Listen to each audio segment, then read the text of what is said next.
The primary anchor point of any successful horror movie franchise is a charismatic and compelling protagonist. Sure, you need a creepy villain filled with menace and intensity, but if you don't have someone who can really carry the story, it's all for naught. In many ways, the leads for these movies tend to have a thankless, straight man style role, and the villains get to be the showstoppers and chew the scenery. Which makes us appreciate all the more a strong final girl's ability to shine through.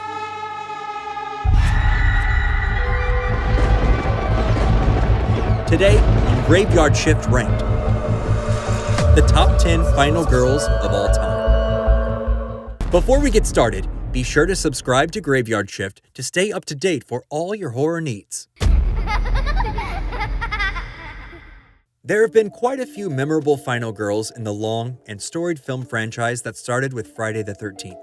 We're starting our list off with the original final girl herself, Alice Hardy. Smart, strong, and relatively unconcerned with drugs or sex, vices that typically spell doom for the teen horror characters. Alice is one of the counselors that comes to work at Camp Crystal Lake long after the original tragedies that happened all those years ago. Her goal in this film is a simple one: to survive the horrible onslaught before her, and she does it with style and grace. Alice, played by Adrienne King, also marks the first final girl to typify the trope of headlining the franchise in the first installment, only to come back for the sequel and be unceremoniously killed off. Rest in peace, Alice Hardy.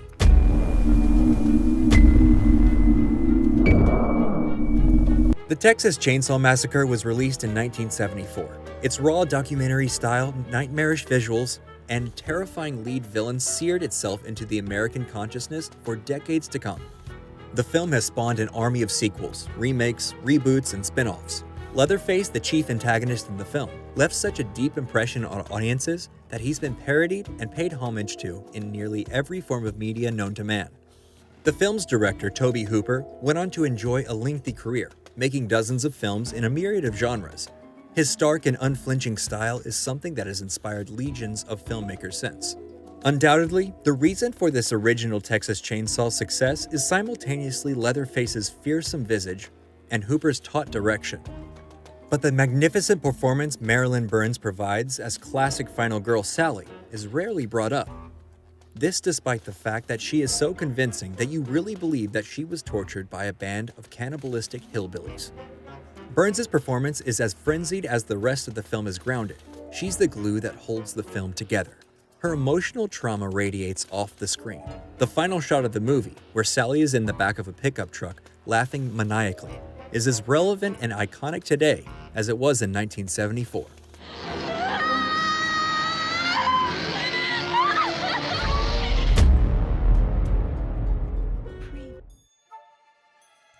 Sometime in the 90s, after having been around for 15 years or so, the slasher film morphed into the teen horror movie. Light on gore, heavy on a cast of attractive 30-somethings playing 17-year-olds, these movies dominated the box office during the late 90s and early 2000s. Most of the characters from these watered-down their slasher movies, but just not as good franchises, kind of blend together. That is, all except one. Most just aren't Julie James, played by Jennifer Love Hewitt. If you're having a hard time remembering I Know What You Did Last Summer, its plot centers around a bunch of teens who accidentally hit a fisherman with their car as he's walking on the side of the road. In a panic, they decide to dump the body and cover up this horrible accident. But it turns out, the fisherman didn't actually die. And the next summer, when the tide is high, he returns for revenge. Julie James, unlike a lot of final girls, is interesting because she's actually in the wrong, and yet the movie still makes her likable and compelling as a character.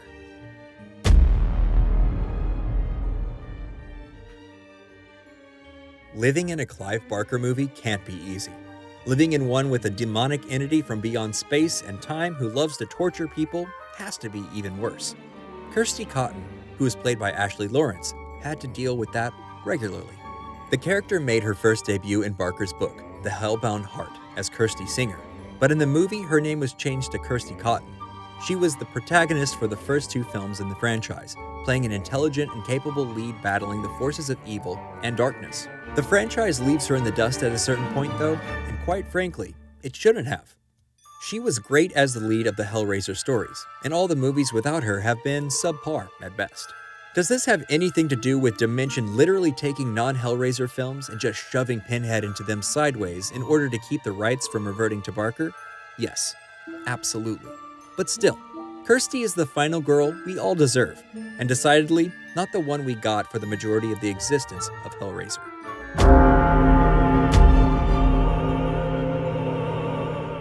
Ginny Field is one of the more visually iconic final girls from the Friday franchise.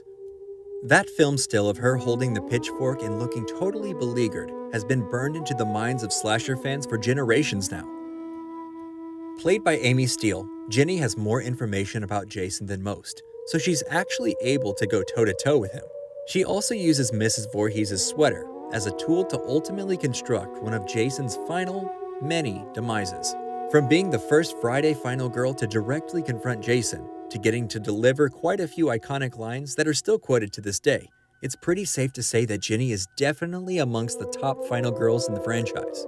Every few years, there's a fan rumor of a Friday film featuring all the surviving final girls getting back together in order to kill Jason Voorhees, and Ginny is decidedly on everyone's list of characters they'd love to see return. Paramount appears resistant to producing a film that features characters from other time periods in the franchise, but the fans continue to hold out the hope of getting one last gruesome Friday the 13th. Released in 1988 and directed by Renny Harlin, The Dream Master features a new protagonist to the franchise, KRISTEN Parker, played by Tuesday Knight.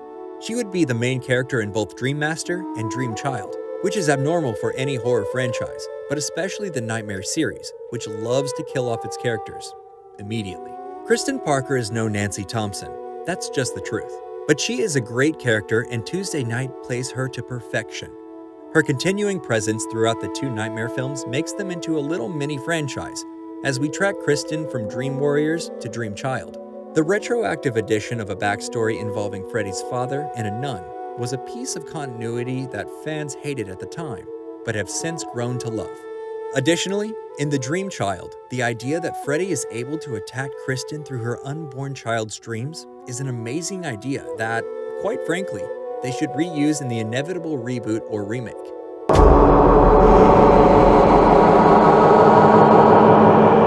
Look, we all know that the charm and greatness of Scream comes from the metatextual commentary. However, a large reason why the film turned into an unstoppable franchise is Neve Campbell's Sidney Prescott.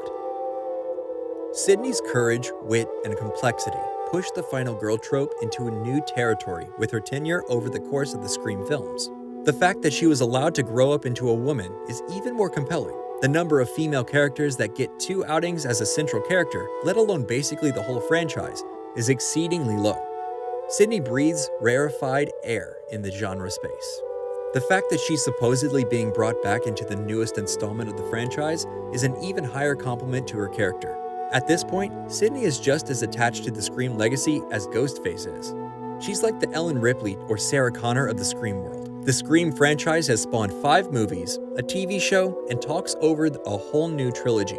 And none of this would have been possible without Neve Campbell's iconic turn as one of the greatest final girls of all time.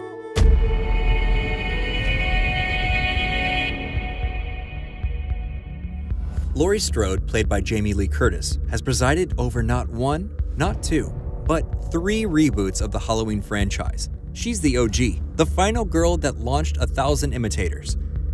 She's the protagonist that everyone wants to see go head-to-head with series baddie Michael Myers.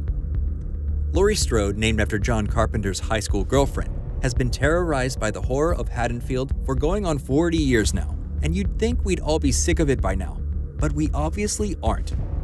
Her take-no-shit attitude and tireless grit keep us coming back for more. The most recent reboot, directed by David Gordon Green, sees an aging Laurie plagued by the ghost of her past traumas. The film not only connected the older audiences, but also reignites the new trilogy of Halloween films, all of which will feature Laurie and be directed by David Gordon Green. The new films were delayed because of COVID, but you can bet that the Halloween fans will turn out in full force to see them when it's safe. This is one reboot everyone absolutely agrees is killer. See, Jamie Lee Curtis? This is the horror reboot we all want, not resurrection. We'll all just ignore that time that Laurie got killed off in the beginning of the Halloween Resurrection because, well, It's hard to put into words just how bad that decision was.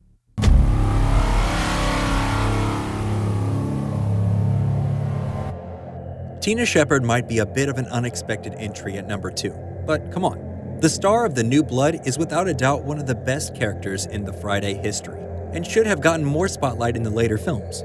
She should have been turned into a Sarah Connor-style reoccurring character that evolves into a complete badass over the course of a few films. Too bad Sean Cunningham, the series' longtime producer, didn't have the vision to make this happen. If you're unfamiliar with her because she's a bit of a deeper cut, Tina, played by Lar Park Lincoln, was basically Friday's answer to Carrie.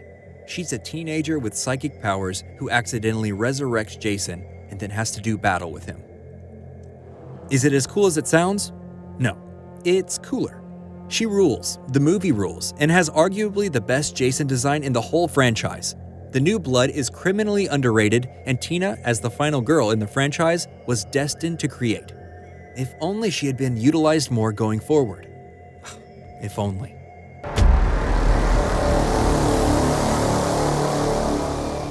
And here we are at numero uno, the final girl everyone loves but whose time in the sun was also criminally short.